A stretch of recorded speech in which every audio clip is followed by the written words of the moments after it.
ಬಸುವಿಗೆ ಹೊಣೆ ಯಾರು? ಅವ್ರು ಬಿಟ್ಟವ್ರು ಯಾರು? ಗಾಳಿಯ ಬಸುವಿಗೆ ಹೊಣೆ ಯಾರು?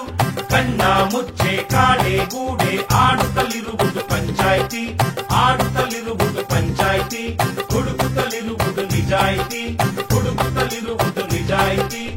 ಮಸೆಯೋ ಮನಸ್ಸಿನ ಕಲ್ಲಿನ ಮೇಲೆ ನಾಲಿಗೆ ಚಾಕನ್ನು ಮಸೆಯುತ್ತಿರುವ ಮಾತಿಗೆ ಮಾತನ್ನು ಎಸೆಯುತ್ತಿರುವ ಎಲ್ಲರ ಮುಖದಲ್ಲೂ ಸುಕ್ಕೋ ಸುಕ್ಕು. ಮಸೆಯೋ ಮನಸ್ಸಿನ ಕಲ್ಲಿನ ಮೇಲೆ ನಾಲಿಗೆ ಚಾಕನ್ನು ಮಸೆಯುತ್ತಿರುವ ಮಾತಿಗೆ ಮಾತನ್ನು ಎಸೆಯುತ್ತಿರುವ